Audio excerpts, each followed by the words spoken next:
Well, good morning to the great people of St. Andrews.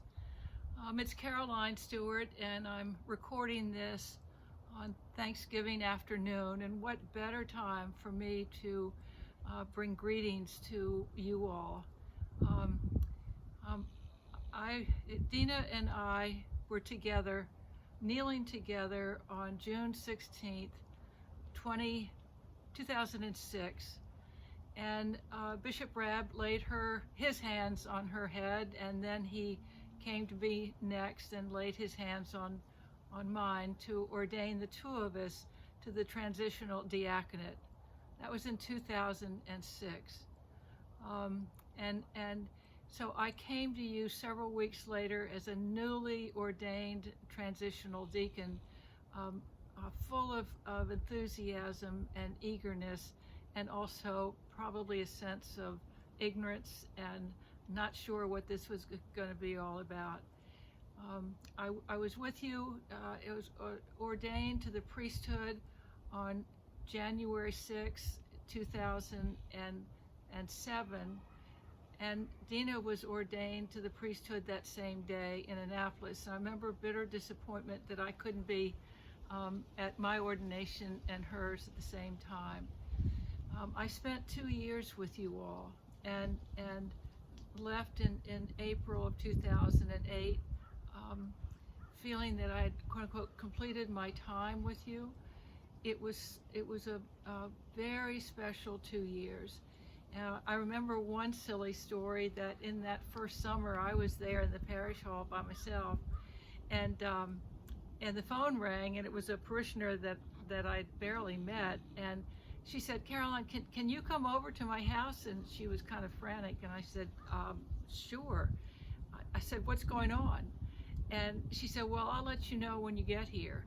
Well, it turns out she had gone up on her roof to clean out her gutters, and her ladder had fallen, and she was stuck up there and needed someone to come and realign the ladder. And I remember thinking, I didn't take this class in seminary, but I said to this person, I said, "I'm curious, why did you end up calling the church?"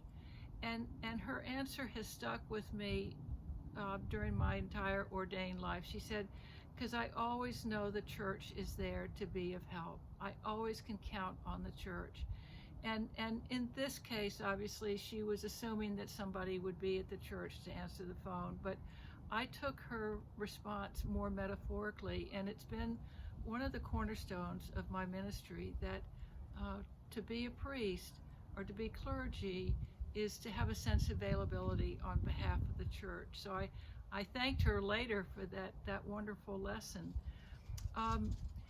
Then when I left St. Andrews, and I remember this so clearly, and I'm going to say completed my time, because I've never, quote unquote, left you. But in my final sermon to you, I remember that I said I could be with you my entire ministry, and it would never be enough. I would always want one more sermon, one more baptism, one more funeral, one more pastoral visit. I could never stay with you long enough. And in that same sermon, I shared a bit of wisdom that you all taught me.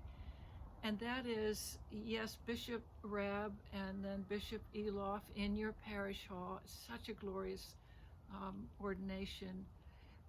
They laid their hands on me. So yes, I officially became clergy. But what I didn't realize is that's only half the process. The most critical part is when a congregation lays their heart on you as clergy, and that's what you did. And no other congregation can do that again. It was all you. So I'm so profoundly grateful to you. I wish you well for another 40 years, and I'm going to give you a little toast. I brought this out during my time there. We had sponsored dinners for fundraising. So Bill and I sponsored a dinner. I think there were probably 8 of you that came here for dinner, and as part of that, I painted the chapel, painting of the chapel on a wine glass. I still have it, and I don't know whether you can really see it, but it's there. And so on this Thanksgiving afternoon, I thank you, thank you, thank you, and here's to 40 more. Amen.